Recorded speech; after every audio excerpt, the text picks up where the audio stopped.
Assalamualaikum warahmatullahi wabarakatuh.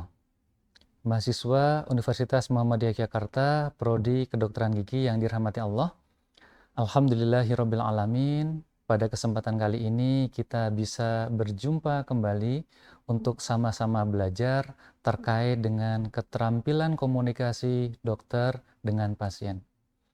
Pada kesempatan kali ini kita akan sama-sama berupaya untuk meningkatkan pengetahuan, melatih sikap, serta mengembangkan keterampilan dalam melakukan komunikasi dengan pasien. Untuk topik atau pembahasan yang akan kita kaji pada kuliah kali ini ada 3 hal. Yang pertama yaitu terkait dengan pengertian dan dalil tentang komunikasi. Kemudian nanti kita juga akan belajar tentang kompetensi seorang tenaga kesehatan. Dan yang terakhir, kita akan sama-sama belajar untuk membangun keterampilan komunikasi. Mahasiswa semuanya, sebagaimana kita ketahui, ada banyak sekali hal yang berkaitan dengan hubungan antara dokter dan juga pasien dalam hal komunikasi. Hal tersebut bisa menyangkut terkait dengan pelayanan dan profesionalitas seorang dokter gigi kepada pasien, maupun yang terjadi juga dari dalam sisi pasien itu sendiri, di mana pasien mengalami hambatan atau ketidakterbukaan kepada dokter dalam menyampaikan keluhan atau penyakit yang dialaminya. Untuk selanjutnya kita akan sama-sama belajar bagaimana kita bisa mengoptimalkan hal tersebut, membangun keterampilan komunikasi sehingga pelayanan kepada pasien bisa kita berikan dengan optimal. Mahasiswa Kedokteran Gigi Universitas Muhammadiyah Jakarta yang dirahmati Allah. Alhamdulillah pada kesempatan kali ini kita bisa kembali bersama belajar untuk meningkatkan pengetahuan serta keterampilan kita pada pembahasan terkait dengan keterampilan komunikasi antara dokter dan pasien. Sebelum mengawali proses perkuliahan, marilah kita mulai dengan membaca doa belajar terlebih dahulu. Berdoa dipersilahkan.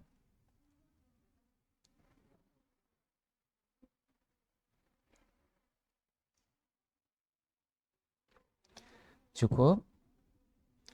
Sebelum membahas terkait dengan topik pembelajaran, perkenankanlah di sini saya untuk memperkenalkan diri.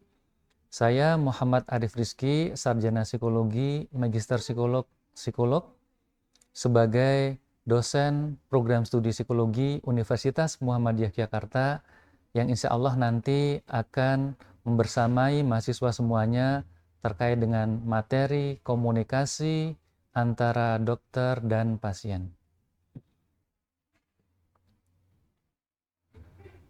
Pada kesempatan ini, sebagai sebuah pengantar, ada sebuah pertanyaan yang ingin saya ajukan kepada mahasiswa semuanya. Kira-kira permasalahan apa saja yang biasanya dialami oleh teman-teman, atau mungkin teman-teman melihat permasalahan yang dialami oleh seorang dokter gigi ketika menangani pasien? Baik. Ada beberapa hal yang mungkin bisa kita lihat yang menjadi permasalahan yang dialami oleh dokter gigi dalam memberikan layanan kepada pasien. Yang pertama, bisa kita lihat dari sisi dokter tersebut.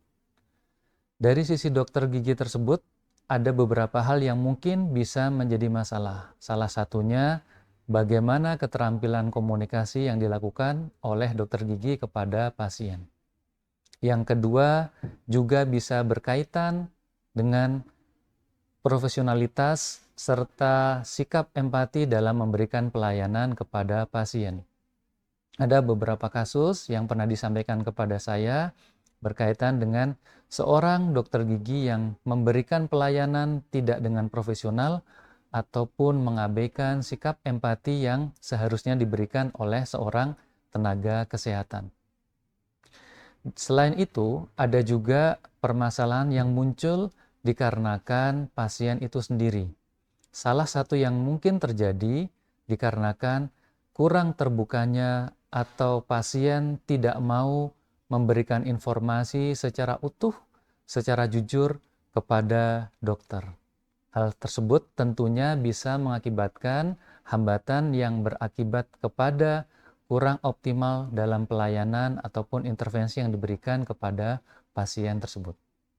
Nah, melihat dari permasalahan tadi, kuliah kita pada saat ini memiliki tujuan atau harapan yang pertama, agar mahasiswa memiliki pemahaman yang baik terkait bagaimana kita bisa memberikan pelayanan dan melakukan komunikasi secara baik dan efektif kepada pasien. Selanjutnya, kita juga berharap mahasiswa memiliki sikap serta keterampilan untuk bisa memberikan komunikasi yang baik kepada pasien.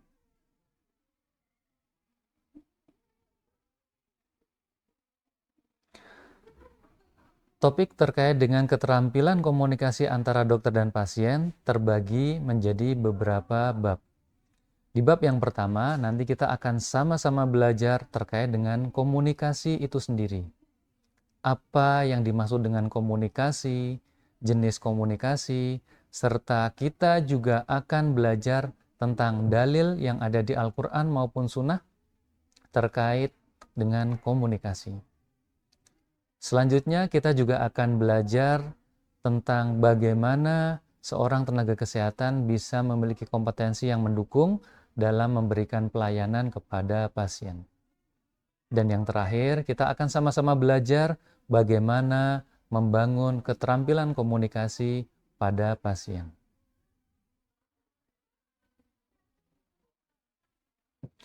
Kita awali pembahasan dengan pengertian komunikasi. Sebagaimana yang kita ketahui, dari semua pengetahuan dan keterampilan yang dimiliki oleh tenaga kesehatan maupun manusia pada umumnya, salah satu keterampilan yang penting dan wajib dimiliki serta terus diasah yaitu keterampilan komunikasi. Dalam kehidupan, tidak ada satupun aspek yang tidak terlibat atau tidak berkaitan dengan komunikasi. Baik itu komunikasi yang bersifat verbal maupun komunikasi yang bersifat non-verbal. Dalam semua aspek kehidupan itu terjadi. Dan di samping itu, dalam menjalankan profesi sebagai seorang tenaga kesehatan, kita juga penting untuk belajar dan memahami terkait dengan komunikasi. Kemampuan berkomunikasi sendiri itu menunjuk atau merujuk pada kemampuan dalam mengirimkan pesan dengan jelas, secara manusiawi dan efisien, serta keterampilan dalam menerima pesan-pesan secara akurat. Komunikasi sendiri secara etimologis berasal dari bahasa Latin communicatus, yang bersumber dari kata komunis yang memiliki makna berbagi atau menjadi milik bersama. Maknanya apa? Komunikasi dimaknai sebagai suatu usaha yang memiliki tujuan untuk kebersamaan atau kesamaan makna. Komunikasi juga menjadi bagian yang penting dalam upaya mempengaruhi orang lain untuk memperoleh apa yang kita inginkan. Adapun komponen dalam komunikasi terdiri dari komunikator, pesan, media, komunikan, dan juga efek atau dampak yang diinginkan. Komunikator yaitu orang yang memberikan pesan. Pada konteks ini, saya berperan sebagai komunikator karena saya menyampaikan pesan kepada audiens. Yang kedua, pesan itu sendiri. Pesan adalah informasi yang diberikan baik itu oleh komunikator maupun komunikan, dan itu menjadi sebuah hal yang dibahas atau diberikan dalam sebuah proses komunikasi. Yang ketiga yaitu media. Media adalah sarana yang digunakan dalam komunikasi. Dalam konteks ini ada media yang kita gunakan, salah satunya yaitu menggunakan laptop misalnya, menggunakan PowerPoint presentation misalnya, menggunakan handphone, ataupun menggunakan alat komunikasi atau media lain yang bisa menunjang agar pesan atau informasi itu bisa sampai. Selanjutnya, komponen dalam komunikasi yaitu komunikan. Komunikan adalah orang yang menerima pesan. Dalam konteks ini, audiens yang mendapatkan pesan atau menerima pesan dari saya sebagai komunikator. Dan yang terakhir yaitu efek atau dampak. Efek atau dampak dimaknai hasil yang diinginkan dari sebuah proses komunikasi. Ada komunikasi yang menginginkan dampak atau hasilnya itu berupa penambahan pemahaman misalnya. Ada hasil atau efek yang diharapkan terjadi perubahan perilaku, dan lain sebagainya. Itu merupakan efek atau dampak dari sebuah proses komunikasi.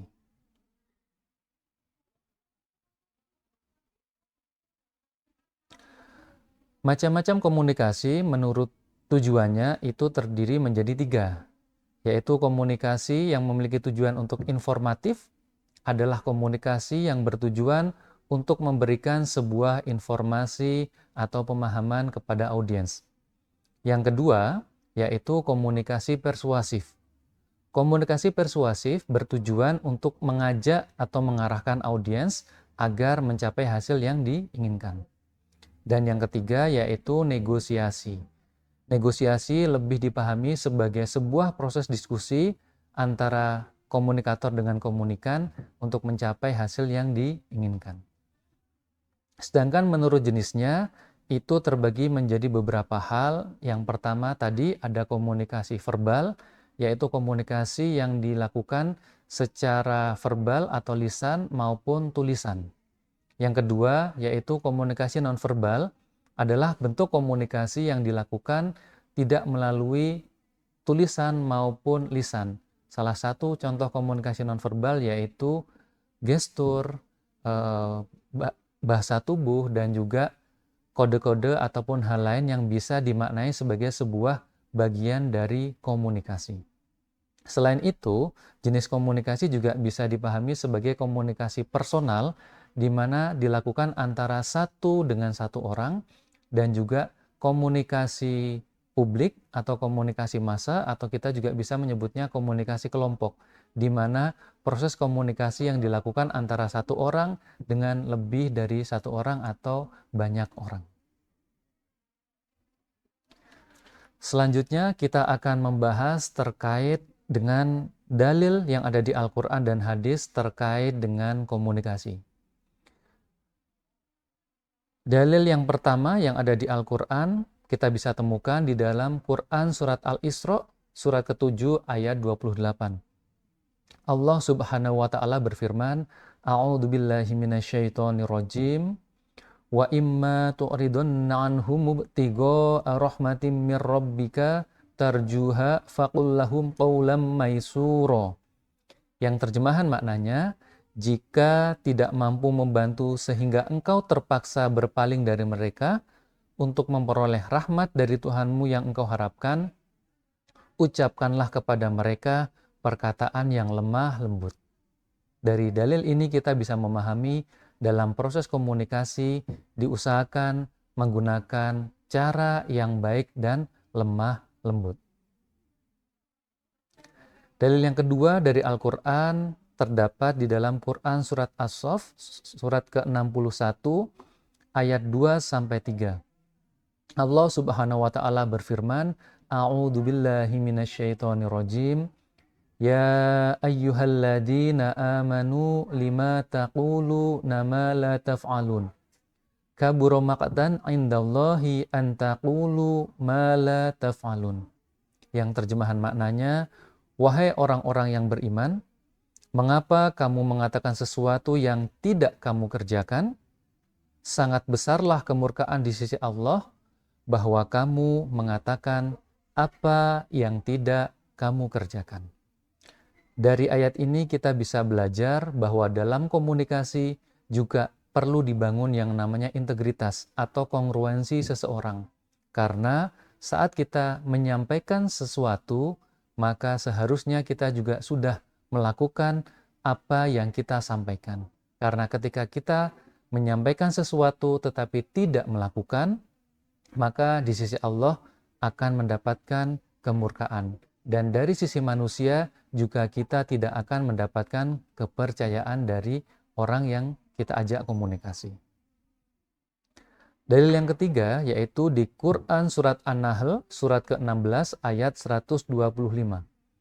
A'udzu billahi minasyaitonir rajim. Ud'u ila sabili rabbika bil hikmah wal mau'izatil hasanah wajadilhum billati hiya ahsan. Inna rabbaka huwa a'lamu biman dhalla an sabilihi wa huwa a'lamu bil muhtadin. Yang terjemahan maknanya, serulah manusia ke jalan Tuhanmu dengan hikmah dan pengajaran yang baik, serta debatlah mereka dengan cara yang lebih baik. Sesungguhnya Tuhanmu dialah yang paling tahu siapa yang tersesat dari jalannya, dan dia pula yang paling tahu siapa yang mendapat petunjuk. Dalil ini menunjukkan kepada kita bahwa dalam proses komunikasi tetap harus menjunjung tinggi kebaikan, tetap menjunjung cara yang hikmah dalam berkomunikasi. Dan seandainya harus terjadi perdebatan, maka tetap dilakukan dengan cara yang jauh lebih baik. Jadi Islam mengajarkan prinsip komunikasi itu dijunjung tinggi dengan sikap yang baik. Selain itu di dalam Quran surat An-Nisa surat keempat ayat 63 Allah Subhanahu wa taala berfirman, Ulaikal ladzina ya'lamullahu ma fi qulubihim fa'rid anhum wa'idhum wa qul lahum fi anfusihim qawlan baligho. Yang terjemahannya, mereka itulah orang-orang yang Allah ketahui apa yang ada di dalam hatinya. Oleh karena itu, berpalinglah dari mereka, nasihatilah mereka, dan katakanlah kepada mereka perkataan yang membekas pada jiwanya. Nah, dari ayat yang keempat ini mengajarkan kepada kita bahwa dalam proses dialog atau diskusi tetap menjunjung tinggi kebaikan dan kita diminta untuk memberikan nasihat. Dan juga dalam mengucapkan sebuah perkataan seyogyanya adalah perkataan yang membekas pada jiwanya. Tentunya perkataan yang membekas ini kita maknai sebagai perkataan yang bisa mengubah seseorang. Bukan dimaknai sebagai perkataan yang membekas adalah yang menyakiti. Karena yang terjadi ketika kita menyakiti melalui ucapan kita, yang terjadi proses komunikasi tidak berjalan sesuai yang kita harapkan. Mahasiswa-mahasiswi yang dirahmati Allah, selain dalil Al-Quran, dalam hadis Rasulullah Shallallahu Alaihi Wasallam juga memberikan teladan-teladan dalam kita berkomunikasi. Dalam sebuah hadis Rasulullah Shallallahu Alaihi Wasallam bersabda, "Man kana yu'minu billahi wal yaumil akhir, falyaqul khaira aw liyasmut." Maka barang siapa beriman kepada Allah dan hari akhir, maka berkatalah yang baik, dan jika tidak, maka diamlah. Hadis riwayat Bukhari nomor 6018 dan Muslim nomor 47. Dari hadis ini, Islam mengajarkan bagaimana tutur kata kita tetap harus dijaga agar bisa memberikan kebaikan kepada orang di sekeliling kita. Seandainya tutur kata kita tidak bisa dijaga, maka yang lebih baik yaitu diam. Selanjutnya ada juga hadis yang berkaitan dengan tanda-tanda orang munafik, salah satunya muncul dari proses komunikasi. Rasulullah Shallallahu Alaihi Wasallam bersabda, tanda orang munafik itu ada 3. Jika berkata dia berdusta, jika berjanji dia menyelisihi, dan jika diberi amanat dia berkhianat. Hadis riwayat Bukhari dan Muslim. Ini sama dengan ayat yang tadi sudah kita sampaikan bahwa dalam berkomunikasi kita harus menjunjung tinggi yang namanya integritas atau kejujuran. Agar kita mendapatkan kebaikan dari orang yang kita ajak komunikasi dan juga mendapatkan kebaikan dari Allah Subhanahu wa Ta'ala. Selanjutnya, hadis terakhir berkaitan dengan komunikasi.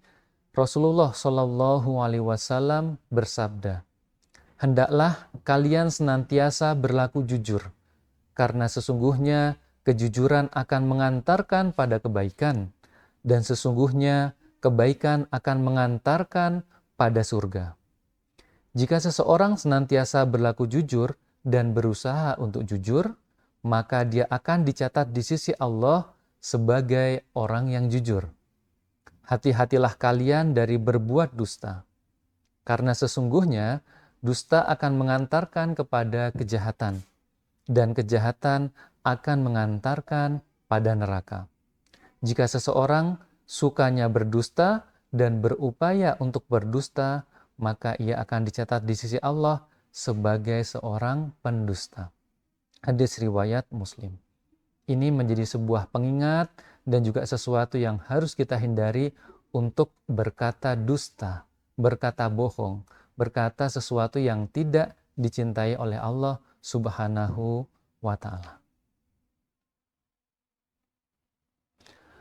Mahasiswa-mahasiswi semuanya yang berbahagia, dari beberapa hal yang tadi kita sampaikan di awal, bisa kita simpulkan bahwa komunikasi dokter pasien merupakan sebuah proses komunikasi yang dilakukan oleh dokter dan pasien dalam rangka mencapai tujuan tertentu terkait kesehatan. Sebagai seorang dokter, kita wajib menjaga etika profesi serta berupaya untuk membangun hubungan terapeutik dalam melakukan komunikasi dengan pasien. Komunikasi antara dokter dengan pasien juga bisa mengalami hambatan yang itu disebabkan oleh beberapa hal. Hal yang berasal dari dokter maupun hal yang berasal dari pasien. Dan hambatan-hambatan tersebut secara umum kalau disimpulkan bisa dibagi menjadi 3. Yang pertama dikarenakan perbedaan budaya. Yang kedua dikarenakan perbedaan bahasa. Dan yang ketiga dikarenakan perbedaan persepsi. Selanjutnya kita akan menyimak ilustrasi melalui video berkaitan dengan perbedaan hal tadi yang bisa mengakibatkan hambatan dalam proses komunikasi. Yang pertama yaitu perbedaan bahasa. Dia, anaknya tadi ngomong, lagi kurang sehat. Bagaimana kalau Pak RT aja yang mimpin doa? Wah, maaf deh, saya nggak biasa. Bagaimana kalau situ aja? Kan saya kagak bisa. Paman ente aja, dia kan orang Arab, pasti bisa. Iya, عمي اقرا الدعاء تفضل. أنا لا أستطيع أقرأ الدعاء يا سعيد لأنني لم أتوب إلى الله وأني أخاف إن دعائي لا يتقبل الله ولو كان هو بسم الله الرحمن الرحيم. آمين. ما هذا؟ نحن نتكلم هم يقولون آمين. أستغفر الله العظيم. آمين. كيف الحال هذا؟ ما شاء الله. آمين. أنتم كلكم جاهلون لا تفهمون العربية. نحن نتكلم وأنتم تقولون آمين. آمين آمين آمين يا رب العالمين. Itu salah satu ilustrasi terjadinya hambatan atau kegagalan dalam sebuah proses komunikasi yang terjadi karena perbedaan bahasa. Selanjutnya kita akan melihat video atau ilustrasi berkaitan dengan komunikasi yang tidak efektif dikarenakan terjadinya perbedaan persepsi. Ayo mulai dari bismillah. Bismillah. Masih belum benar. Ulangi. Bismillah. Salah. Bismillah. Ini si salah Pak. Iya, yang betul itu bismillah. Bismillah. Nah, begitu, bukan bismillah.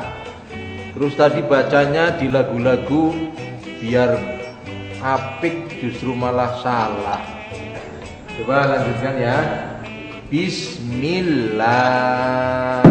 Bismillahirrahmanirrahim. Maksudnya saya baca dulu, terus sampean mengikuti. Coba ulangi. Bismillah. Bismillahirrahmanirrahim. Kok nggak paham-paham? Orang mudeng-mudeng. Maksudnya saya baca dulu, terus sampean mengikuti. Coba ulangi. Bismillah. Bismillahirrahmanirrahim. Maksudnya begini, saya baca Bismillahirrahmanirrahim, nanti panjenengan mengikuti, begitu. Coba Bismillah. Irrahmanirrahim. Astagfirullahaladzim. Baik. Itu salah satu contoh atau ilustrasi ketika terjadi perbedaan persepsi. Maka pihak-pihak yang berkomunikasi ketika terjadi perbedaan persepsi seyukianya bisa bersikap bijak dan tetap bersabar serta mengupayakan bagaimana agar proses komunikasi itu bisa tetap berjalan dengan efektif dan tujuan dari komunikasi itu bisa tercapai. Ada juga sebuah ilustrasi video yang menunjukkan ketika terjadi perbedaan persepsi antara seorang dokter dengan pasien.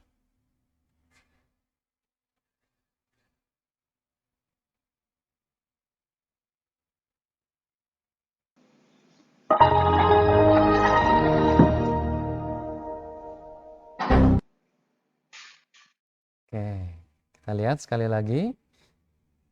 Terjadinya perbedaan persepsi antara dokter dengan pasien.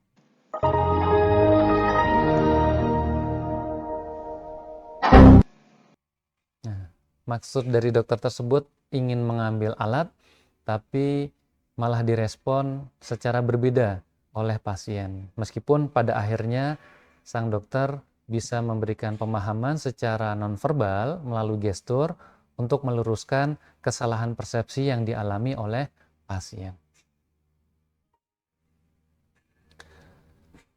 Selanjutnya kita akan memasuki pembahasan terkait dengan kompetensi sebagai seorang tenaga kesehatan.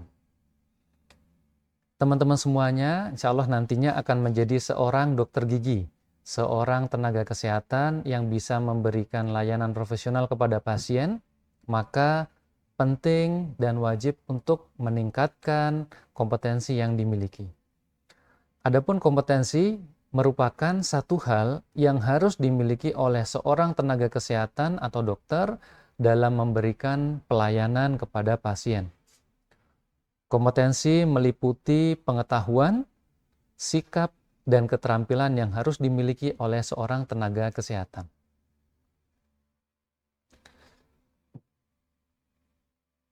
Oke. Saya ingin ketika teman-teman melihat gambar ini, kira-kira apa yang dirasakan setelah melihat gambar ini? Ada sebuah ilustrasi di mana seseorang mengalami atau menunjukkan ekspresi ketakutan, ketidaknyamanan ketika akan dilakukan sebuah tindakan atau layanan medis. Atau yang kedua, gambar yang menunjukkan sikap atau ekspresi pasien yang menunjukkan sebuah emosi bahagia, senang, nyaman saat diberikan pelayanan. Nah, ilustrasi gambar ini itu berkaitan dengan bagaimana kompetensi seorang dokter gigi atau tenaga kesehatan lainnya, yang mana tidak hanya dibutuhkan skill dalam pengetahuan, tata cara memberikan intervensi atau penanganan medis, tetapi juga bagaimana sentuhan-sentuhan psikologis, bagaimana cara memperlakukan pasien, bagaimana cara memberikan pelayanan yang optimal, sehingga itu bisa memberikan sebuah dampak yang positif kepada pasien. Tentunya pelayanan profesional yang diberikan oleh seorang tenaga kesehatan atau dokter gigi, hal tersebut akan berdampak baik pada pasien itu sendiri maupun pada dokter gigi itu sendiri. Ketika pasien merasa nyaman, merasa puas, merasa terlayani dengan baik, maka pasien tidak akan sungkan dan dengan senang hati akan kembali menggunakan jasa dan layanan yang diberikan oleh dokter gigi tersebut. Sebaliknya, ketika pelayanan yang diberikan tidak dilakukan dengan baik, dari cara kita melayani pasien, pengetahuan maupun keterampilan kita dalam memberikan tindakan kepada pasien, tentunya pasien tidak akan mendapatkan kepuasan sehingga tidak akan menggunakan lagi jasa kita sebagai seorang dokter gigi. Pada prinsipnya, pelayanan itu diberikan dengan orientasi kepada pasien, tetapi secara tidak langsung juga akan kembali manfaatnya kepada dokter gigi tersebut. Selanjutnya kita akan membahas secara lebih detail bagaimana kita memiliki pengetahuan, mengembangkan sikap, serta bagaimana cara membangun keterampilan komunikasi kepada pasien agar pelayanan yang kita berikan bisa seoptimal mungkin dan mendapatkan kepuasan dari pasien yang kita layani. Yang pertama, kita akan membahas terkait dengan pengetahuan. Sebagai seorang tenaga kesehatan, sebagai seorang dokter gigi, kita penting untuk memahami dan memiliki pengetahuan terkait dengan kesehatan. Pengetahuan meliputi pengetahuan tentang kesehatan, tentang kondisi psikologis pasien, termasuk pengetahuan tentang manusia. Karena yang akan kita layani adalah manusia. Nah, teman-teman mahasiswa, pengetahuan tentang kesehatan itu meliputi tentang gejala, etiologi, diagnosa, terapi, dan berbagai macam hal yang berkaitan dengan kesehatan gigi dan mulut yang itu penting untuk kita ketahui. Pengetahuan itu akan menjadi dasar dalam kita melakukan tindakan atau pelayanan kepada pasien. Tidak hanya pengetahuan tentang kesehatan, pengetahuan tentang kesehatan psikologis juga saya yakini penting untuk dimiliki, mengingat setiap individu atau setiap manusia yang mengalami problem kesehatan fisik biasanya secara psikologis itu juga mengalami hambatan dan tidak sedikit juga yang kadang mengalami gangguan dikarenakan kondisi kesehatannya yang menurun. Nah, kita memahami seseorang yang memiliki kesehatan psikologis adalah seseorang yang terbebas dari problem-problem psikologis serta mampu mendayagunakan kemampuan dan potensi yang dimiliki. Artinya, secara tidak langsung, pelayanan optimal yang diberikan kita kepada pasien itu akan memberikan dampak terkait dengan kesejahteraan atau kesehatan psikologis dari pasien. Dan yang terakhir, kita juga penting memiliki pengetahuan tentang manusia. Manusia itu diciptakan memiliki sifat yang unik, yang khas. Antara satu orang dengan orang lain itu memiliki keunikan atau kekhasan yang berbeda-beda. Tidak bisa disamaratakan. Meskipun demikian, kadangkala ada aturan-aturan umum yang itu dimiliki oleh kebanyakan manusia. Tetapi kita perlu memahami pada dasarnya manusia itu bersifat unik atau khas. Yang kedua, manusia juga memiliki sifat yang dinamis, bukan statis seperti mesin. Maksud dari sikap atau sifat dinamis yang dimiliki oleh manusia, setiap saat, setiap waktu manusia itu berupaya untuk menyesuaikan diri dan berubah dalam hal adaptasi terhadap lingkungan. Hari ini dengan kemarin ataupun hari esok, antar individu mengembangkan sebuah cara untuk bisa beradaptasi atau menyesuaikan diri, sehingga terjadi dinamisasi dalam kehidupannya. Dan yang terakhir, seseorang manusia itu memiliki kebebasan atau kehendak untuk memilih. Nah, pemahaman terkait dengan sifat yang ketiga ini menjadi satu poin yang penting sebagai seorang tenaga kesehatan atau dokter dalam memberikan layanan. Setiap dari pasien kita berhak untuk memilih, berhak untuk bisa menentukan intervensi atau treatment yang akan dilakukan setelah mendapatkan penjelasan atau informasi dari kita sebagai seorang dokter gigi. Artinya, kita tidak bisa memaksakan kehendak ataupun sesuatu kepada pasien, karena pasien atau manusia itu memiliki kebebasan atau kehendak bebas untuk memilih yang dia rasa nyaman, yang dia rasa pas, yang itu menurutnya baik bagi dirinya. Demikianlah tadi 3 pengetahuan yang penting dimiliki oleh seorang dokter gigi dalam menjalankan perannya dan melayani pasien. Selanjutnya kita akan masuk kepada pembahasan terkait dengan sikap. Ada sikap yang kemudian penting dan wajib dimiliki oleh seorang tenaga kesehatan, dan sikap ini akan sangat menentukan kualitas pelayanan yang diberikan kepada pasien. Sikap yang pertama yaitu sikap empati, yang kedua yaitu kongruensi, dan yang ketiga sikap menerima tanpa syarat. Ketiga sikap tadi merupakan sikap yang harus terus diasah. Mahasiswa-mahasiswi semuanya perlu belajar, perlu terus mengasah sikap-sikap ini agar kemudian bisa melekat dan menyatu dalam kehidupan, sehingga ketika nanti menjalankan perannya, sikap ini sudah otomatis muncul menjadi satu bagian yang tidak terpisahkan dalam pelayanan kita kepada pasien. Selanjutnya, mari kita simak secara lebih detail sikap-sikap yang harus dimiliki oleh seorang tenaga kesehatan. Sikap yang pertama yang wajib dimiliki oleh seorang tenaga kesehatan yaitu sikap empati. Apa itu empati? Empati adalah sikap di mana kita mencoba memposisikan diri sebagaimana orang lain. Tentunya sikap empati ini itu bukan dalam artian kita tidak memiliki kontrol dengan diri kita sendiri. Sikap empati sebagai seorang dokter tetap memiliki kontrol terhadap dirinya sendiri meskipun mencoba memikirkan, meskipun mencoba merasakan sebagaimana yang difikirkan atau yang dirasakan oleh orang lain.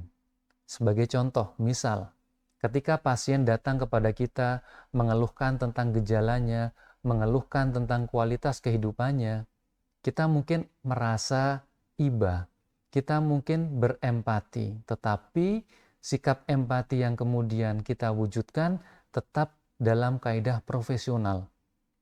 Jangan sampai kemudian karena saking kita mendalami perasaan, pemikiran pasien atau klien, kita malah terlarut dengan perasaan itu. Nah, sebagai seorang tenaga kesehatan yang diharapkan bisa membantu kesejahteraan maupun kondisi kesehatan pasien menjadi lebih baik, maka seyogyanya sikap empati yang harus dimunculkan. Mencoba untuk merasakan, memikirkan yang dialami oleh pasien, tetapi tetap memiliki kontrol diri. Di satu sisi, kita juga harus menghindari sikap-sikap apatis, sikap egois, yang itu bertentangan dengan sikap empati. Sikap apatis misalnya saat kita tidak memperdulikan, kita tidak memberikan empati saat menjalankan peran sebagai seorang tenaga kesehatan atau dokter gigi misalnya, saat melakukan pelayanan, kita sambi dengan melakukan aktivitas lain, bermain handphone atau gadget misalnya, mengacuhkan dari perhatian kita kepada pasien, itu merupakan bagian dari sikap apatis ataupun egois yang perlu kita hindari. Pada prinsipnya, sikap empati akan melahirkan sebuah ketulusan yang itu bisa dirasakan oleh pasien-pasien kita. Selanjutnya yaitu sikap kongruensi. Teman-teman, apakah tahu apa itu kongruensi? Ya, kongruensi itu merupakan sebuah sikap di mana kita sebagai dokter gigi menjadi pribadi yang terbuka dan mau berproses untuk menjadi lebih baik, serta apa yang kita sampaikan dengan apa yang kita lakukan itu saling sejalan. Teman-teman, tadi masih ingat dalil terkait dengan apa yang kita ucapkan itu juga sejalan dengan apa yang kita lakukan, karena ketika kita tidak melakukan, antara yang kita ucapkan dengan yang kita lakukan bertentangan, maka terjadi murka Allah, terjadi ketidakpercayaan dari pasien kita. Misalnya sebagai seorang dokter kita tahu bahwa memberikan pelayanan ataupun dalam proses komunikasi itu dilakukan dengan lemah lembut. Tetapi barangkali di luar sana ada sebagian dari dokter gigi yang dalam memberikan komunikasi, yang dalam memberikan pelayanan atau bersikap kepada pasien tidak dilakukan dengan pelayanan yang baik. Contohnya malah membentak-bentak. Tidak kemudian memberikan pelayanan dengan baik yang juga berkaitan dengan sikap empati tadi. Yang kedua, misalnya saat kita sebagai seorang dokter gigi menjaga penampilan, menjaga perawatan gigi dan mulut kita, karena kita akan memberikan contoh. Meskipun dalam proses pelayanan tidak selalu kemudian terlihat dari ekspresi ataupun cara kita merawat gigi dan mulut ataupun penampilan kita, tapi sikap kongruensi adalah keteguhan atau kesatuan antara nilai yang kita yakini dengan apa yang kita lakukan, itu bisa dirasakan oleh pasien. Dan itulah yang kemudian akan menjadi salah satu kunci dari kepercayaan pasien kepada kita. Yang terakhir, sikap yang harus dibangun oleh seorang dokter gigi maupun tenaga kesehatan lainnya yaitu sikap menerima tanpa syarat. Sikap menerima tanpa syarat adalah sebuah sikap di mana kita tidak membeda-bedakan pasien.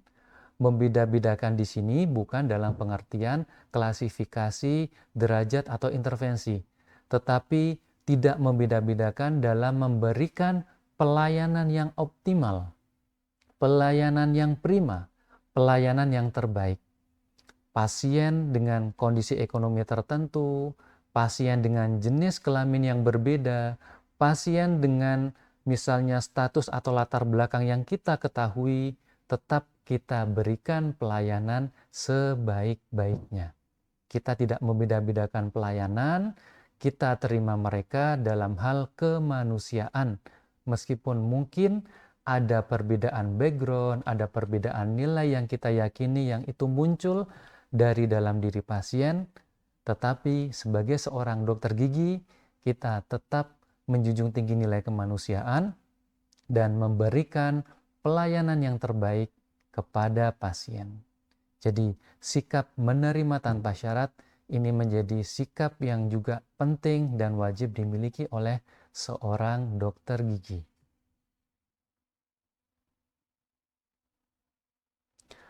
Selanjutnya, kita akan berupaya melatih diri untuk bagaimana bisa membangun keterampilan komunikasi. Mahasiswa, mahasiswi semuanya, keterampilan komunikasi itu meliputi teknik-teknik yang digunakan dalam melakukan penanganan kepada pasien. Ada 3 keterampilan komunikasi yang penting dan wajib untuk kita ketahui serta selalu kita asah.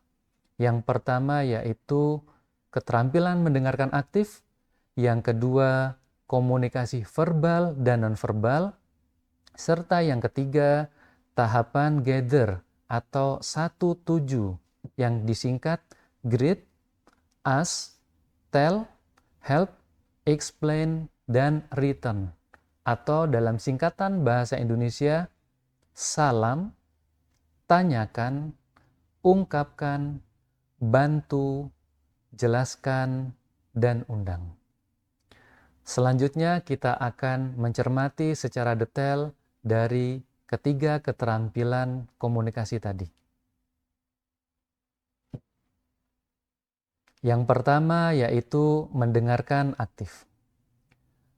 Mendengarkan aktif merupakan proses di mana seorang dokter gigi benar-benar here and now. Maknanya, kita sebagai seorang tenaga kesehatan betul-betul meluangkan diri, pikiran, dan waktu kita untuk melayani pasien di saat proses pelayanan. Yang menjadi hambatan atau tantangan bagi seorang dokter kadangkala terjadi distraksi pikiran, entah karena kesibukan, entah karena satu dan lain hal yang itu bisa membuat seseorang menjadi tidak fokus, tidak here and now. Nah, mendengarkan aktif itu menjadi sebuah hal yang penting dalam pelayanan kita kepada pasien. Karena ketika seorang dokter memberikan perhatian penuh selama proses intervensi atau tindakan itu berlangsung, maka pasien juga akan merasa nyaman. Pasien merasa dihargai, pasien merasa didengarkan, dan pasien mendapatkan sebuah perasaan yang nyaman dari dokter. Kita tidak bisa membayangkan ketika saat memberikan pelayanan, dokter tidak fokus atau disambi dengan kegiatan maupun aktivitas yang tidak ada kaitannya dengan pelayanan kepada pasien. Tentunya kita pasti akan merasa kecewa, kita juga mungkin bisa merasa marah, dan yang terakhir, kita tidak lagi mempercayai dokter karena yang bersangkutan tidak memberikan perhatian secara penuh, tidak benar-benar mendengarkan apa yang menjadi keluhan dan juga harapan dari pasien. Nah, mahasiswa, mahasiswi semuanya tentunya ada perbedaan mendasar antara mendengarkan aktif dengan mendengar. Ya. Mendengar dengan mendengarkan aktif itu dua hal yang berbeda. Mendengar itu bisa dilakukan sambil lalu. Contoh, teman-teman saat ini mungkin bisa mendengar suara, bunyi, atau hal apapun di samping teman-teman mendengarkan paparan materi kuliah ini. Itu yang disebut dengan mendengar. Bisa dilakukan sambil lalu. Akan tetapi, mendengarkan aktif merupakan sebuah proses di mana kita benar-benar fokus pada pasien dan juga fokus pada informasi yang diberikan oleh pasien. Ini sebagai sebuah ilustrasi, mendengarkan aktif itu listen, sementara kalau mendengar saja itu hear. Maka yang kita bangun adalah listen, not only hear. Bagaimana kita kepada pasien itu bisa mendengarkan aktif, bukan saja mendengar. Proses mendengarkan aktif itu adalah sebuah proses untuk mendapatkan informasi dari lawan bicara, dalam hal ini pasien, orang lain, atau diri sendiri dengan tetap mempertahankan empati tanpa menghakimi. Jadi dalam proses mendengarkan aktif, kita juga tetap bersikap empati tanpa menghakimi pasien. Selain itu, proses mendengarkan aktif juga menghargai serta mendorong pasien agar melanjutkan pembicaraannya. Jadi ketika pasien menceritakan apa yang menjadi keluhan atau permasalahannya, kita dengarkan dengan baik, kita sikapi dengan sikap empati, maka saat itu pasien akan terbuka, pasien juga akan mau menceritakan apa yang menjadi keluhan atau permasalahannya. Dan yang ketiga, dalam proses mendengarkan aktif, kita juga bisa memberikan respon yang singkat dan tetap memberikan input terhadap respon pasien serta menempatkan ide pasien terlebih dahulu. Selanjutnya kita akan membahas terkait dengan beberapa hal yang membedakan antara mendengarkan dengan empati, mendengarkan dengan kata-kata, dan juga mendengarkan dengan sekilas. Mendengarkan dengan empati ditandai dengan menghargai dan merespon secara tepat apa yang dikatakan oleh pasien. Ciri dari seseorang mendengarkan aktif atau mendengarkan dengan empati itu, seseorang akan responsif. Misal ketika pasien menunjukkan sebuah emosi tertentu, kita akan bisa merespon emosi itu dengan tepat. Misalnya pasien merasakan atau menunjukkan sebuah gestur sedih misalnya, atau merasa sakit, disitulah kita juga bisa memberikan respon dengan tepat. Dengan mengklarifikasi apa yang dirasakan oleh pasien. Yang kedua, cirinya adalah tidak membiarkan pasien terganggu. Agar proses mendengarkan aktif itu bisa berjalan dengan optimal, kita bisa mengurangi gangguan yang itu bersifat dari dalam, misalnya karena diri kita ada kesibukan, karena ada tugas, ataupun panggilan yang lain, kita bisa mengurangi distraksi tersebut. Maupun yang muncul dari lingkungan atau eksternal. Misalnya adanya pihak lain, suara yang bising, ruangan yang tidak nyaman misalnya. Hal itu bisa kita kondisikan agar proses intervensi atau tindakan yang kita berikan bisa berjalan dengan optimal. Mendengarkan dengan empati atau mendengarkan aktif juga ditandai dengan memperhatikan secara total komunikasi secara berlangsung, termasuk menggunakan bahasa tubuh yang tepat. Salah satu bahasa tubuh yang tepat ketika seseorang berbicara, yaitu badan kita condongkan ke arah pasien, kita lakukan kontak mata kepada pasien misalnya, dan memberikan ekspresi atau gestur yang tepat sesuai dengan informasi yang diberikan oleh pasien. Kemudian kita juga bersikap empati terhadap perasaan dan pikiran yang dimiliki oleh pasien. Dan yang terakhir, menangguhkan melakukan ekspresi perasaan dan pikiran sendiri. Kadangkala dalam proses mendengarkan aktif, tanpa sadar kita juga terbawa, terpantik untuk menceritakan apa yang kita pikirkan, apa yang kita rasakan berdasarkan pengalaman sebelumnya. Nah, mendengarkan empati atau mendengarkan aktif lebih menekankan pada sudut pandang pasien. Meskipun kita juga memiliki hal tersebut, tetapi kita tahan untuk tidak kita ekspresikan perasaan dan pikiran karena kita memberikan perhatian penuh kepada pasien. Selanjutnya, ada juga yang mendengar dengan kata-kata. Orang yang mendengar dengan kata-kata ditandai seseorang yang mendengar kata-kata yang diucapkan lawan bicara tetapi tidak mendengarkan secara benar. Jadi yang didengarkan itu hanya kata-katanya.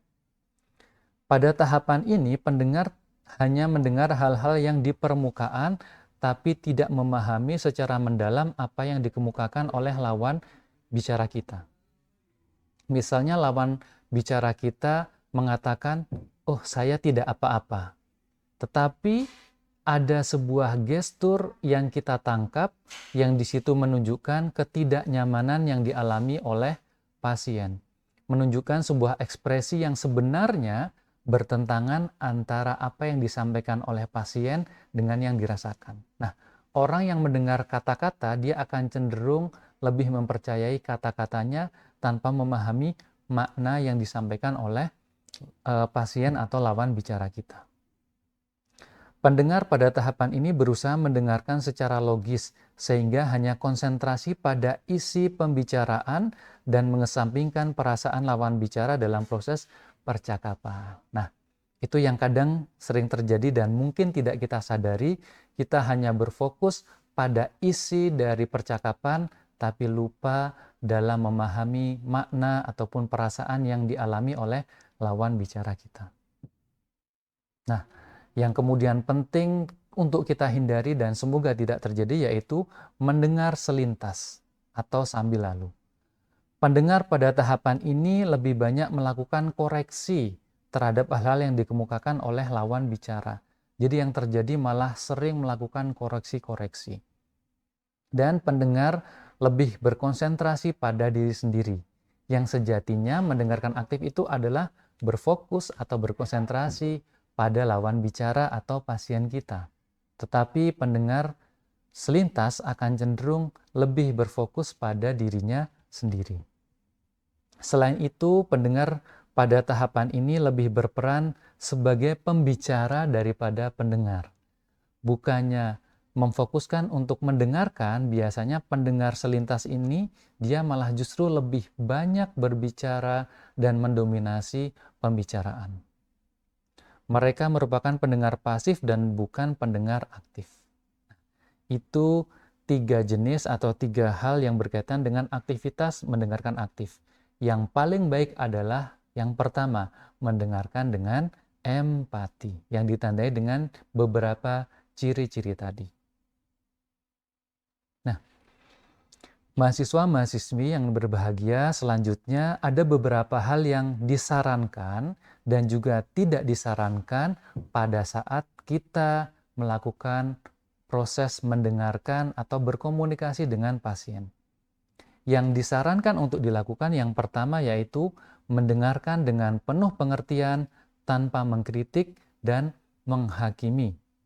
Misal, pasien menceritakan tentang keluhannya, lalu kita kemudian menghakimi.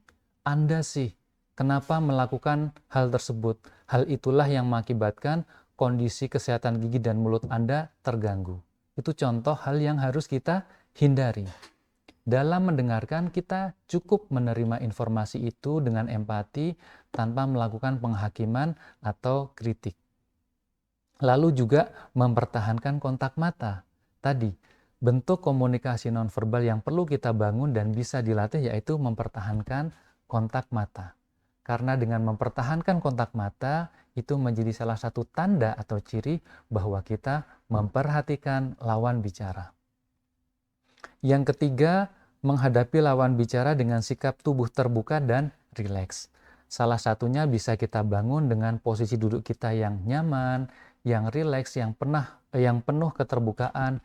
Hindari misalnya berbicara dengan menutup diri, atau misalnya berkaca pinggang seperti ini, atau dengan posisi duduk yang seakan-akan menunjukkan ketidaknyamanan atau ketidakantusiasan dalam berkomunikasi. Itu adalah hal-hal yang kita hindari. Tetapi yang kemudian dibangun adalah sikap tubuh yang terbuka dan rileks. Dan yang terakhir, bentuk perhatian kepada lawan bicara bisa kita wujudkan melalui anggukan kepala secara perlahan dan dilakukan dengan situasi yang tepat. Artinya tidak selalu mengangguk-angguk terus, tetapi kadangkala kita berikan sebagai bentuk persetujuan. Tubuh yang agak condong ke depan misalnya, dan yang terakhir ekspresi muka yang sesuai dengan topik yang dibahas oleh lawan bicara kita. Itu beberapa hal yang disarankan atau harus kita lakukan dalam proses mendengarkan aktif. Hal-hal yang tidak disarankan atau dihindari saat kita mendengarkan aktif yaitu menginterupsi atau memotong hal-hal yang disampaikan oleh pasien. Mungkin kita sudah memahami arah dari pembicaraan lalu kemudian kita potong. Nah, hal tersebut tentunya akan menimbulkan ketidaknyamanan dalam diri seseorang. Pasien apalagi dengan kondisi yang tidak nyaman yang dialami, lalu dalam prosesnya kita potong, kita interupsi, semakin menderita atau semakin tidak nyaman yang dirasakan. Maka kita hindari untuk menginterupsi atau memotong. Yang kedua, menunjukkan kegelisahan. Nah, ini juga harus kita hindari. Misalnya, sikap menunjukkan kegelisahan, kemudian misalnya saat melakukan anamnesis, kita membolak-balik, kemudian memainkan benda-benda yang ada di sekitar. Hal ini perlu kita hindari. Kenapa? Karena pasien atau orang lain butuh ketenangan dan kenyamanan yang harapannya itu bisa kita berikan. Seandainya kita sendiri merasa gelisah, merasa tidak nyaman, maka pasien juga akan merasakan hal yang serupa. Dan yang terakhir, kita juga dihindari untuk mengoreksi hal-hal yang dikatakan oleh lawan bicara kita. Karena dalam proses ini adalah proses mendengarkan aktif, bukan sebuah proses dialog atau debat. Berbeda halnya kalau dalam forum dialog atau debat, maka hal itu bisa kita lakukan.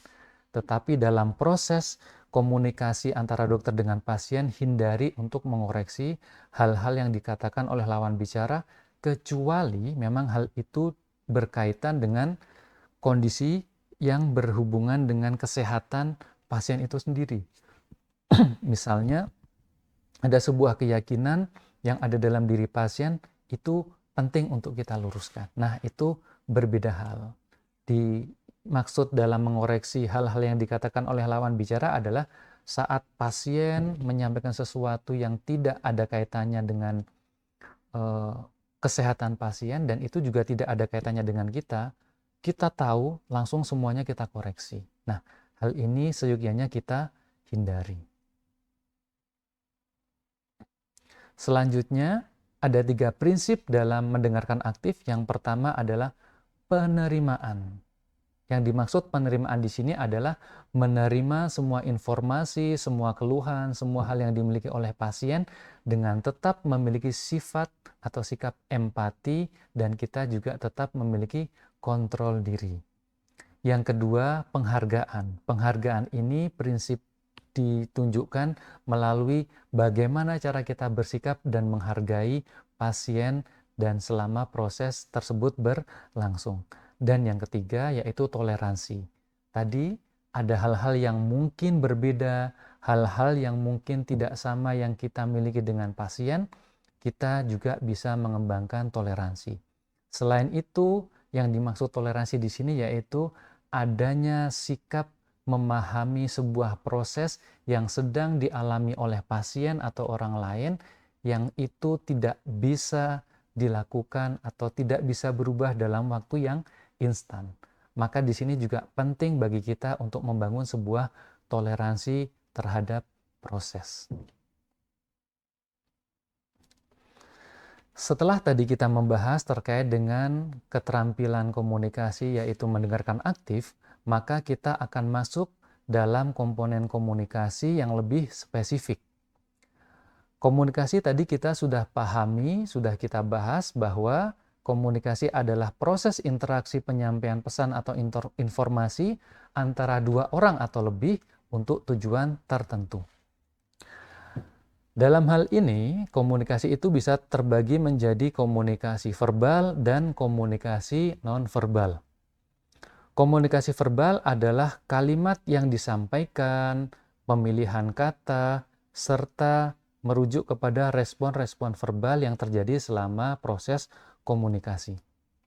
Nah, sebagai seorang dokter atau tenaga kesehatan, ada 2 komunikasi verbal yang ini menjadi keterampilan dasar tetapi sangat penting untuk dimiliki. Apa itu? Yang pertama yaitu parafrase, dan yang kedua yaitu refleksi. Apa yang dimaksud parafrase? Parafrase adalah kita sebagai seorang dokter gigi atau tenaga kesehatan lainnya mencoba mengulang kembali dengan bahasa kita terkait dengan informasi yang disampaikan oleh pasien. Sebagai contoh, pasien datang kepada saya, kemudian menceritakan tentang kondisinya, lalu saya memberikan respon parafrase seperti ini. Baik, Bapak, jadi tadi Bapak menceritakan kepada saya bahwa Bapak sudah mengalami sakit gigi sekitar 1 minggu. Hal itu terjadi karena setelah Bapak menggigit buah apel. Betul seperti itu, Bapak? Nah, itu adalah bagian dari proses parafrase yang diharapkan bisa menumbuhkan kenyamanan dan kepercayaan di dalam diri pasien. Selain parafrase, sebagai seorang dokter gigi, kita juga penting untuk membangun sebuah keterampilan komunikasi yang disebut sebagai refleksi. Kalau parafrase tadi merujuk kepada mengulang informasi yang disampaikan oleh pasien dengan bahasa kita, maka refleksi itu menunjukkan atau merujuk kepada sebuah ungkapan verbal yang menggambarkan kondisi pasien menurut pemikiran kita. Contoh, dengan kondisi tersebut, saya kemudian merefleksikan kepada pasien dengan mengatakan, oh, Anda merasa tidak nyaman ya? Oh, Anda merasa sedih ya dengan kondisi ini? Anda merasa kecewa dengan diri Anda, misalnya. Anda merasa menyesal melakukan hal tersebut. Misalnya, itu adalah ungkapan-ungkapan refleksi. Jadi, ungkapan refleksi itu merujuk kepada sebuah pemahaman perasaan yang kita tangkap dari kondisi yang dialami oleh pasien. Selain komunikasi verbal, ada juga komunikasi nonverbal yang terdiri dari tadi kontak mata, sudah kita bahas, bagaimana antara kita dan pasien selalu terjalin kontak mata. Yang kedua juga meliputi gestur, sikap tubuh kita yang rileks, yang terbuka, penuh penerimaan, bahasa ekspresi wajah kita yang juga sesuai dengan tema yang dibahas. Itu merupakan bagian dari komunikasi nonverbal, termasuk intonasi dan juga nada suara yang kita pilih itu juga bagian dari komunikasi nonverbal. Nah, kesatuan antara komunikasi verbal dan komunikasi nonverbal itu akan menjadi bagian yang penting dan membantu kita dalam melakukan proses komunikasi dengan pasien. Komunikasi verbalnya kita pilih dengan sebuah teknik yang tepat, dan komunikasi nonverbal kita gunakan untuk menguatkan komunikasi verbal yang kita lakukan. Nah, selanjutnya kita akan masuk kepada pembahasan berkaitan dengan tahapan gather atau tahapan 1-7. Tahapan gather atau tahapan 1-7 adalah tahapan yang dilalui dalam sebuah proses intervensi atau tindakan menggunakan pendekatan terapeutik, di mana gather atau 1-7 itu merupakan singkatan dari greet atau salam, ask atau tanyakan, tell atau ungkapkan, help atau bantu, explain atau jelaskan, dan yang terakhir return atau undang. Selanjutnya kita akan coba cermati satu persatu dari tahapan-tahapan tadi. Tahapan yang pertama yaitu greet atau salam. Pada tahap ini sebagai seorang dokter kita mengawali dengan mengucapkan salam dan sapaan, lalu kita perkenalkan diri kita. Setelah itu kita mencoba membangun suasana yang aman dan nyaman pada diri pasien, lalu karena kita meyakini bahwa kesembuhan itu berasal dari Allah Subhanahu wa Ta'ala, maka kita awali sesi pengobatan atau intervensi dengan membaca basmalah atau berdoa. Kalau dicontohkan, kurang lebih ilustrasinya akan seperti ini. Assalamualaikum warahmatullahi wabarakatuh. Selamat pagi Bapak. Perkenalkan, saya Dr. Gigi Arif yang saat ini bertugas di RSGM AMC. Saya merasa senang sekali bisa bertemu dengan Bapak pada kesempatan kali ini. Nah, Bapak saat ini berada untuk mengatasi keluhan ataupun kondisi yang dialami. Jadi saya berharap Bapak nanti bisa menceritakan atau menyampaikan secara nyaman dan terbuka terkait apa yang dikeluhkan. Karena saya di sini sebagai seorang dokter dan terikat kode etik profesi, semua hal, semua informasi yang Bapak sampaikan dan kita bahas di sini akan dijaga kerahasiaannya sesuai dengan kode etik profesi. Apakah bisa dipahami, Bapak? Baik. Nah, kita sangat yakin bahwa kesembuhan itu berasal dari Allah, maka sebelum kita mulai sesinya, kita mulai dulu, kita awali dengan membaca basmalah. Bismillahirrahmanirrahim. Nah, itulah kurang lebih ilustrasi dari tahap greet atau salam. Tahap selanjutnya di mana tahap kita menanyakan atau menggali informasi, yaitu tahap ask atau tanyakan. Di tahap ini kita mencoba menggali informasi yang dialami oleh pasien termasuk harapan pasien setelah mengikuti proses intervensi atau penanganan. Jadi 3 hal yang perlu kita bangun atau kita gali yaitu apa yang dirasakan atau menjadi masalah pasien, perasaan apa yang dirasakan, dan yang terakhir harapan pasien setelah mengikuti proses pengobatan atau penanganan. Misalnya kita bisa bertanya, Bapak keluhan atau permasalahannya apa, Pak? Oh, jadi Bapak tadi menyampaikan kalau Bapak sudah sekitar 1 minggu ini giginya terasa sakit dan ngilu di bagian geraham ya Pak ya. Oke, kemudian kita bisa gali lagi selain permasalahan dan perasaan juga harapan. Lalu Pak, kira-kira yang Bapak harapkan setelah proses ini apa? Oh, jadi Bapak berharap kondisinya bisa membaik ya Pak ya. Nah, kita penting untuk menanyakan harapan tersebut. Setelah pasien menyampaikan harapannya, disitulah kita bisa menekankan komitmen dan kesediaan pasien agar bisa ikut terlibat dalam proses intervensi. Itulah mengapa kemudian menggali harapan itu menjadi satu hal yang penting saat proses AS itu berlangsung. Selanjutnya, kita akan masuk di tahap yang ketiga, yaitu tahap tell atau mengungkapkan.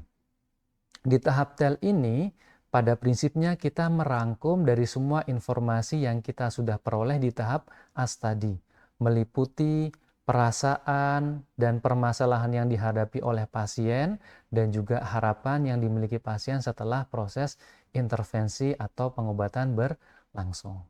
Kalau dicontohkan, tahap tell itu kurang lebih seperti ini. Baik Bapak, saya izin menyimpulkan dari informasi yang tadi sudah Bapak sampaikan, jadi Bapak sudah sekitar 1 minggu mengalami rasa nyeri atau ngilu di bagian gigi geraham sebelah kanan, dan itu terjadi setelah Bapak mengkonsumsi minuman dingin beberapa waktu sebelumnya. Nah, Bapak sebelumnya juga memang pernah memiliki riwayat berkonsultasi atau berobat di sini dan ada catatan medisnya, nanti kita akan lihat. Kemudian Bapak juga berharap setelah pengobatan ini kondisi gigi Bapak itu bisa membaik. Betul Bapak, apakah mungkin ada hal yang ingin dikoreksi dari apa yang saya sampaikan tadi? Ketika pasien sudah menyatakan kesetujuan, berarti kita bisa langsung masuk ke tahap intervensi atau memberikan treatment sesuai dengan pemahaman dan kompetensi kita terkait dengan keluhan atau gejala yang dialami oleh pasien. Nah, yang paling penting di sini dalam memberikan treatment kepada pasien adalah sebelum treatment atau tindakan itu diberikan, selalu lakukan informed consent. Apa maknanya? Informed consent yaitu menyampaikan informasi terkait intervensi atau pengobatan yang akan kita berikan, serta meminta kesediaan atau kerelaan pasien selama proses intervensi berlangsung. Nah, hal ini dilakukan pasien karena memiliki kebebasan memilih. Pasien tidak bisa kita paksa. Pasien itu bisa memilih intervensi yang diberikan setelah kita menyampaikan kelebihan dan kelemahan ataupun pertimbangan-pertimbangan lain yang berkaitan dengan kondisi pasien. Pada prinsipnya, pasien tetap diberikan kebebasan untuk memilih intervensi sehingga perlu dan wajib dilakukan informed consent. Contoh informed consent yang bisa diberikan seperti ini.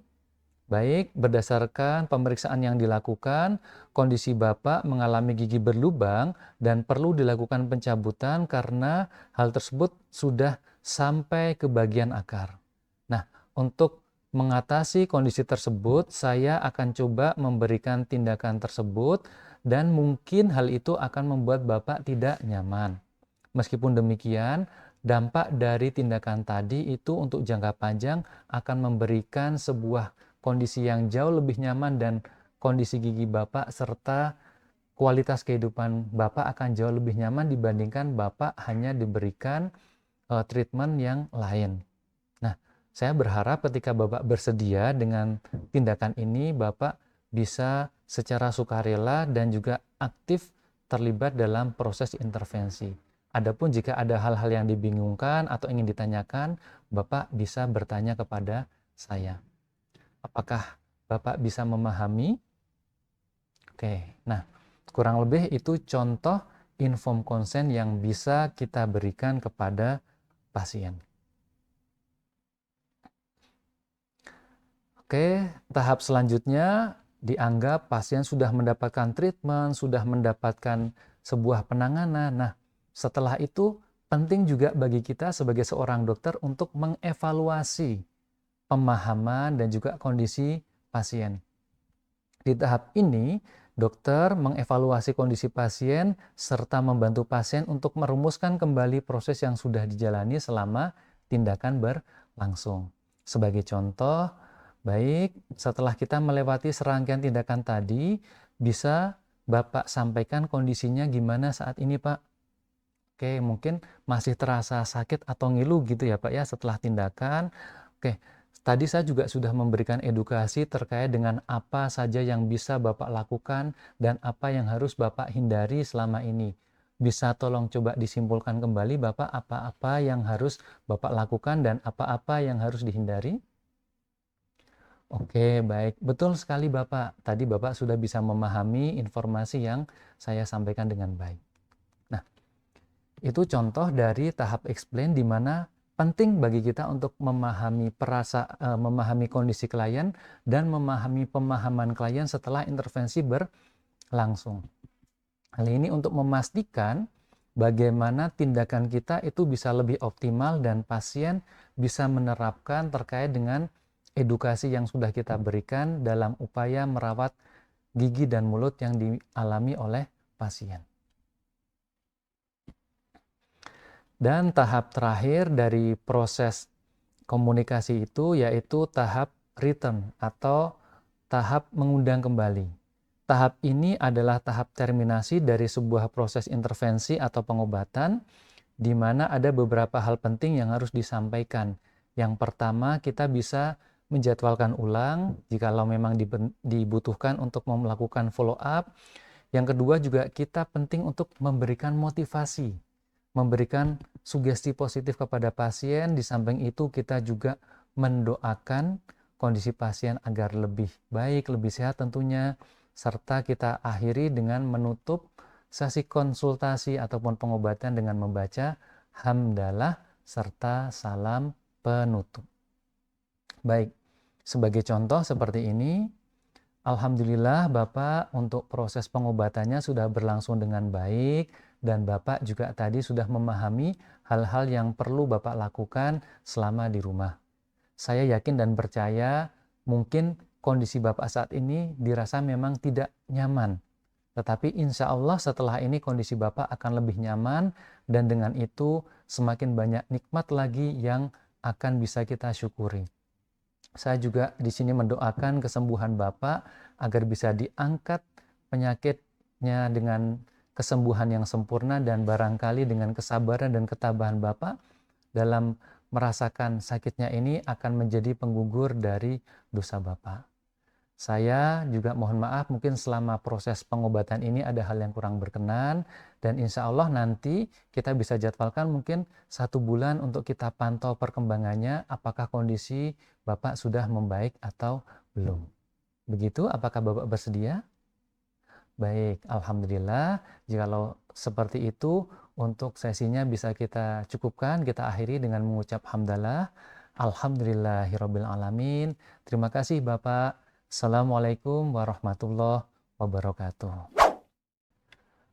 Baik, untuk selanjutnya sebagai ilustrasi juga akan saya coba tampilkan sebuah video yang saya dapatkan dari YouTube.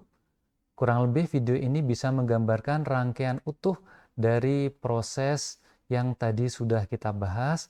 Ada greet, ask, tell, help, explain, dan return. Video ini merupakan video pembelajaran komunikasi terapeutik yang dilakukan oleh mahasiswa kedokteran gigi Universitas Gadjah Mada. Selamat menyaksikan.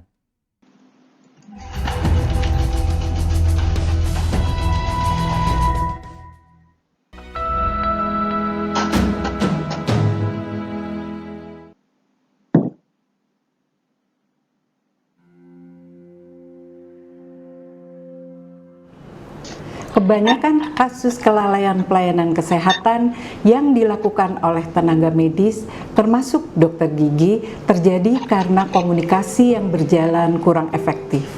Banyak bukti menunjukkan bahwa miskomunikasi antara dokter dan pasien berujung pada tuntutan hukum. Komunikasi yang efektif adalah komunikasi yang terjadi dua arah antara dokter dengan pasien untuk mendapatkan pemahaman dan pengertian yang sama, baik dari dokter kepada pasien maupun sebaliknya. Keterampilan dokter gigi untuk berkomunikasi dengan pasien akan mempengaruhi ketepatan dokter dalam menggali informasi pasien, menentukan diagnosis dan rencana perawatan, serta instruksi dan edukasi kepada pasien untuk menunjang keberhasilan perawatan. Pada video pembelajaran ini akan dijelaskan tentang cara komunikasi dokter dan pasien yang efektif dalam ruang perawatan.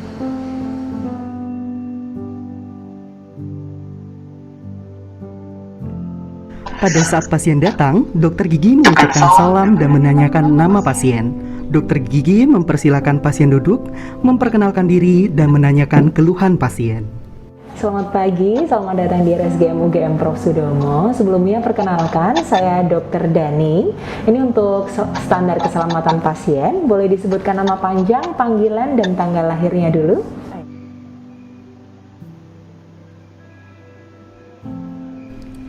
Dokter gigi mendengarkan keluhan pasien dengan seksama tanpa memotong pembicaraan pasien. Pada tahap ini, komunikasi nonverbal sangat dibutuhkan, yaitu gestur tubuh dan kontak mata, anggukan sebagai tanda memahami informasi yang diberikan pasien, ekspresi wajah yang berempati saat mendengarkan keluhan pasien, intonasi suara dan kecepatan berbicara. Dalam mengeksplorasi permasalahan pasien, dokter gigi harus mampu memotivasi pasien untuk menceritakan keluhannya, dari sejak keluhan tersebut muncul sampai saat ini, dengan bahasa pasien. Dokter gigi harus mendengarkan dengan seksama, mengklarifikasi pernyataan pasien yang kurang jelas atau membutuhkan penekanan. Setelah selesai melakukan anamnesis kepada pasien, dokter gigi menyimpulkan keluhan pasien tersebut. Jadi Zahra sakit gigi sebelah kanan bawah, kemudian rasa sakitnya sudah 5 hari ya. Nah 5 hari kemudian juga rasa sakitnya tiba-tiba senut-senut dan juga sudah minum obat pereda nyeri, tapi berkurang hanya sebentar saja. Oke, untuk memastikan kondisi giginya seperti apa, Zahra boleh duduk di kursi gigi dulu untuk kita cek ya. Oke, silahkan. Berikut adalah contoh komunikasi dan sikap dokter gigi yang kurang baik saat pasien datang. Selamat pagi, selamat datang di RSGM. Saya boleh tahu ada keluhan apa datang kemari? Ini dok, gigi belakang kanan saya itu sakit dok, sampai nggak bisa tidur, nyut-nyutan gitu. Terus bagaimana? Dokter gigi tidak fokus mendengarkan keluhan pasien dengan gestur tubuh bersandar pada kursi dan kedua tangan melipat di depan dada. Sikap seperti ini tidak dapat menciptakan hubungan yang baik antara dokter gigi dengan pasien. Di kursi gigi, silahkan duduk di sana.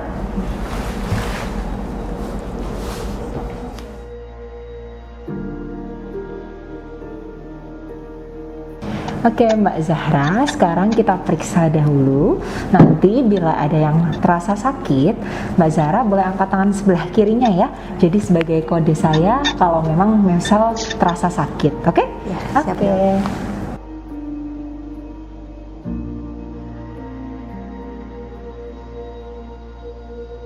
Setelah melakukan pemeriksaan, dokter gigi menjelaskan hasil pemeriksaan objektif kepada pasien. Gunakan bahasa yang mudah dimengerti oleh pasien.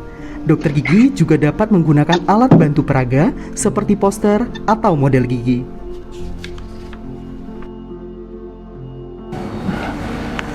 Sambil saya jelaskan ya Mbak Zahra ya. Jadi tadi setelah kita periksa, kan saya cek lubangnya. Ternyata lubangnya sudah sampai mendekati saluran akar gigi yang isinya itu syaraf sama pembuluh darah ya. Dimana kalau misal sudah mendekati ke saluran akar tersebut atau pulpa ya namanya, itu biasanya akan menyebabkan rasa sakitnya hilang timbul. Sehingga apa yang dirasakan sama Mbak Zahra 5 hari ini itu karena lubang giginya itu gitu. Nah, sehingga gigi tersebut harus dirawat, oke? Nah, dirawatnya seperti apa? Perawatannya, pilihannya adalah namanya perawatan saluran akar, di mana perawatan saluran akar ini butuh beberapa kali kunjungan. Namun karena giginya Mbak Zahra masih sakit, sebelum kita lakukan treatment perawatan saluran akar, syarafnya harus kita matikan dulu dengan bahan untuk mematikan syaraf ya. Nanti giginya akan saya bur, kalau terasa sakit sekali angkat tangan kiri ya. Nanti kalau misal tidak tertahankan, saya izin untuk melakukan bius atau anestesi biar tidak terasa sakit sekali. Baru saya tinggalkan obat di dalam lubang yang sudah saya bur. Kemudian 3 hari lagi Mbak Zahra wajib kesini untuk kita hilangkan obat yang kita tinggalkan di situ ya. Kemudian baru kita bisa mulai lanjutkan perawatan saluran akarnya. Nanti butuh biasanya 3-4 kali kunjungan, dibersihkan, dikasih obat di dalamnya, baru nanti kunjungan yang terakhir bisa langsung kita tambal. Begitu, ada yang mau ditanyakan terlebih dahulu? Sudah dok, sudah jelas. Oke, kalau sudah jelas. Dalam memberikan informasi kepada pasien, dokter gigi menjelaskan tentang 1. Temuan klinis terkait keluhan pasien. 2. Diagnosis penyakit. 3. Pilihan perawatan yang bisa dilakukan. 4. Risiko dan komplikasi yang terjadi dari masing-masing pilihan perawatan. 5. Prognosis. 6. Perkiraan pembiayaan dari masing-masing tindakan. Dalam memberikan penjelasan kepada pasien, dokter gigi sebaiknya menghindari penggunaan bahasa medis yang sulit dipahami pasien. Itu juga bisa mengindikasikan bahwa giginya atau jaringan pendukungnya itu dia sudah mengalami periodontitis. Nah, sehingga perawatan yang tepat setelah itu ada 2 pilihan. Yang pertama di endo atau yang kedua di ekstraksi atau ekso. Nah, ini memang bedanya cuma di kunjungannya juga sih. Cuma memang bagusnya kalau saran saya dari gambaran yang kita lihat tadi karies dan ada periodontitis, bagusnya di endo aja kayak gitu. Monggo Mbak Zahra boleh milih sih antara endo atau di ekso. Setelah diberikan penjelasan mengenai pilihan perawatan, beri waktu untuk pasien mempertimbangkan pilihan-pilihan tersebut. Apabila diperlukan, penjelasan dapat diulang dan konfirmasi kepada pasien apakah sudah memahami penjelasan tersebut. Gimana Mbak Zahra, udah jelas? Sudah dokter. Oke, jadi pilihannya bagaimana? Saya pikir-pikir dulu ya dok, soalnya tadi kan kalau saluran akar itu perawatannya berkali-kali dan lama tuh. Tapi kalau misalnya dicabut, saya juga takut dok dicabut, terus nanti giginya jadi ompong juga kan ya dok. Berarti ini diobatin dulu aja boleh ya dok ya? Ntar saya pikir-pikir lagi. Oke, berarti hari ini kita matikan dulu syarafnya. Nanti sambil nunggu 3 hari harus kesini, boleh didiskusikan dulu sama orang tua ya. Jadi biar mantap waktu kesini, oke? Ya. Oke, saya rebahkan dulu ya Zahra. Ya dok.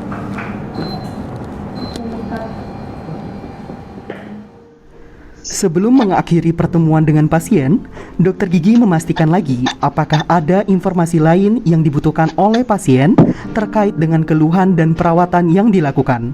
Pada akhir sesi, dokter gigi merangkum kembali sesi pertemuan secara singkat dan mendiskusikan pertemuan selanjutnya. Oke Mbak Zahra, ini saya sudah tuliskan resepnya. Habis ini boleh diambil obatnya di bagian farmasi ya. Sebelumnya ada yang mau ditanyakan terlebih dahulu? Sudah dok, sudah jelas. Oke, kalau sudah jelas alhamdulillah. Nanti semoga Mbak Zahra bisa segera memberi keputusan mau dilakukan perawatan apa ya. Oh iya dokter, nanti kalau sudah ada keputusannya saya datang ke sini lagi ya dok. Oke. Terima kasih. Iya, sama-sama Mbak Zahra. Semoga sehat selalu. Selamat pagi. Baik, demikian tadi ilustrasi atau gambaran secara utuh dari proses komunikasi mulai dari tahap pembukaan sampai terminasi yang diharapkan itu menjadi sebuah keterampilan yang dimiliki oleh mahasiswa-mahasiswi kedokteran gigi UMY. Sikap dan keterampilan tersebut memang perlu dilatih. Nah, tentunya agar memiliki sikap dan keterampilan itu dibutuhkan bekal pengetahuan atau pemahaman. Diharapkan dengan teman-teman mempelajari bagian atau pembahasan ini, pemahaman teman-teman akan meningkat, sikap dan keterampilan yang teman-teman miliki juga akan bertambah, sehingga diharapkan ketika nanti teman-teman menjadi seorang dokter gigi bisa memberikan pelayanan dengan optimal. Baik, mahasiswa-mahasiswi yang berbahagia, demikianlah tadi proses pembelajaran berkaitan dengan keterampilan dokter dan pasien. Semoga dari pembahasan tadi bisa menambah pengetahuan serta mengubah sikap, serta teman-teman bisa melatih keterampilannya dan itu bisa diimplementasikan dalam kehidupan sehari-hari, terutama ketika nanti teman-teman menjadi seorang dokter gigi atau tenaga kesehatan. Semoga ini bisa menjadi hal yang bermanfaat bagi kita semuanya. Terima kasih. Wassalamualaikum warahmatullahi wabarakatuh.